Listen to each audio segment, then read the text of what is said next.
आणि जसा ninth month चालू होतो ना, तसे तुम्ही देखील या तयारीला लागा म्हणजे तयारी ही सुरुवात आधीपासूनच चालू करा. म्हणजे 7व्या-8व्या महिन्यात या वस्तू कलेक्ट करायच्या. कारण 9व्या महिन्यात आजीची साडी जी ती पण मी स्वच्छ अशी धुवून घेतलेली आहे, 2-3 वेळा धुवून घेतलेली आहे. आणि एक सॉफ्ट नमस्कार, वेलकम बॅक टू स्नेहित वर्ल्ड.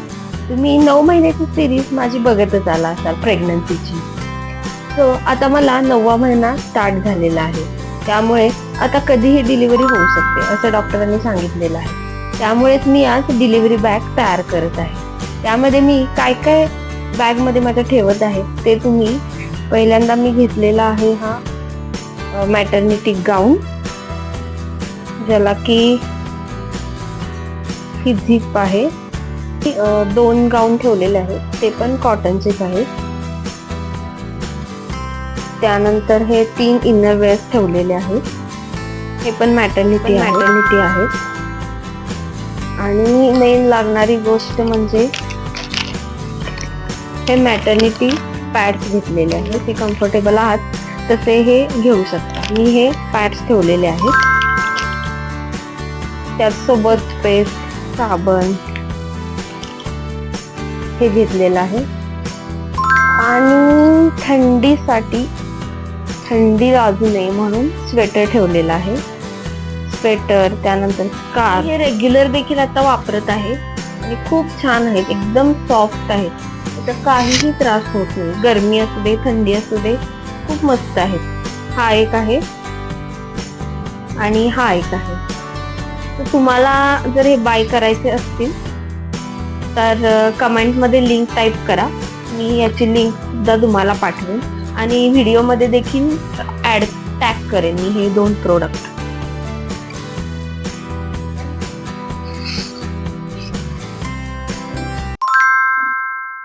असं एक हे कॉटनचं बेडशीट ठेवलेलं आहे आणि एक चादर सुद्धा ठेवलेली आहे. हॉस्पिटलमध्ये तशी असते चादर, बेडशीट, त्यांचं सर्व सामान, परंतु आपल्याकडे देखील आपलं साहित्य असावं इमर्जन्सीसाठी म्हणून हे ठेवलेलं आहे. बेडवरती टाकणार आहे तिथे. आणि हे छोटे छोटे असे नॅपकिन्स ठेवलेले आहेत, रुमाल, नॅपकिन्स बाळाला किंवा आपल्याला लागू शकतात, सॉफ्ट.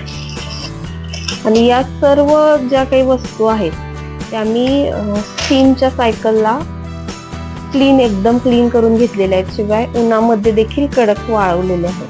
त्यामुळे हे पूर्ण सगळे निर्जंतुक असे झालेले आहेत. आणि बाळाला गुंडळण्यासाठी हे कसं घेतलेलं आहे, कॉटन आजीची साडी, जी ती पण मी स्वच्छ अशी धुवून घेतलेली आहे, 2-3 वेळा धुवून घेतलेली आहे. एक सॉफ्ट स्कार्फ घेतलेला आहे, ज्यामध्ये बाळाला आपण पुसू पण शकतो. सॉफ्ट असं मटेरियल आहे, एकदम ह्याचं यूज केलेलं आहे, त्यामुळे एकदम हे मऊ आहे.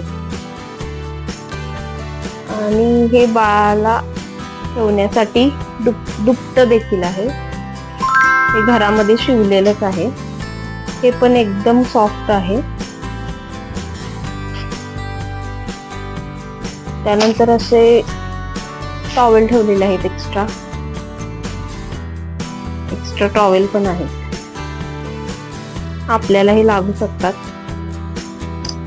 सोबतच एक छोटासा पाऊच ठेवलेला आहे, ज्यामध्ये आपला क्रंची पावडर वगैरे किंवा फेस वॉश हे पण आहे. एक क्लिप, कंगवा, जेणेकरून आपण तिथे आवरू शकतो आणि आपल्याला थोडं फ्रेश वाटू शकतं. यामध्ये आता लिक्विड हँड वॉश एक ठेवायचा आहे.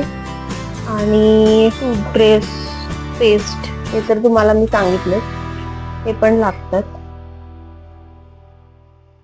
आणि जे बेबीचे क्लोथ्स आहेत यामध्ये मी एक घेतलेली आहे. हे कॉटन मध्ये आहे, सॉफ्ट, आणि हे वॉश करून ठेवलेलं आहे. हे एक छोटस टोपडं, पॅन्ट, हे सॉक्स आहेत. आणि हे बाळाला हातात घालण्यासाठी यूज होऊ शकतं. सुरुवातीला त्याला आपण जी साडी घेतलेली आहे मऊ त्यामध्येच ते गुंडाळतात आणि हॉस्पिटल अगदी घराच्या जवळच असल्यामुळे जास्त काही मी कपडे कॅरी केलेले नाहीत. नंतर लगेच कोणीही घेऊन येऊ शकतो. त्यानंतर बेबीला जी मच्छरसाठी आपण ती नेट वापरतो, कॅरियर वापरतो, या सर्व गोष्टी बेबी झाल्यानंतर आम्ही घेणार आहे म्हणजे घरातून तिकडे नेणार आहे. हे सगळं काही इमर्जन्सीचं सामान आहे, म्हणजे याच्यावर आपण कधीही जाऊ शकतो. असं मी हे जे गाऊन मागवलेले आहेत ते ऑनलाईनच आहेत आणि खूप छानच आहे. मी जसा नाईन्थ मंथ चालू होतो ना, तसं तुम्ही देखील या तयारीला लागा म्हणजे तयारी ही सुरुवात आधीपासूनच चालू करा. म्हणजे 7व्या-8व्या महिन्यात या वस्तू कलेक्ट करायच्या, कारण 9व्या महिन्यात डायरेक्ट आपण शॉपिंगला जाऊ शकत नाही म्हणजे तेवढी आपल्यात एनर्जी नसते. त्यामुळे आधीच तयारी चालू करा आणि जसा 9वा महिना चालू होईल तशी तुमची बॅग देखील रेडी करून ठेवा, म्हणजे त्या दिवशी अशी सर्वांची धावपळ होणार नाही. आपण कधीही अगदी पटकन जाऊ शकतो. आणि तुम्ही आणखी काय काय वस्तू कॅरी केल्यात ते देखील मला सांगा. यामध्ये बऱ्याचशा वस्तू नसतील देखील, या जस्ट अशा इमर्जन्सीच्या वस्तू आहेत. बेबीच्या बऱ्याचशा वस्तू या त्या दिवसासाठी म्हणजे फर्स्ट डेला जे लागतील ना त्या सर्व वस्तू मी घेतलेल्या आहेत. आणि एक ॲडव्हान्टेज आम्हाला असा आहे की हॉस्पिटल अगदी वॉकिंग डिस्टन्सवरच आहे, अगदी 15 ते 20 मिनिटाच्या डिस्टन्सवर आहे. त्यामुळे कधीही कोणीही काही लागलं घरातून तर लगेच देऊ. आणि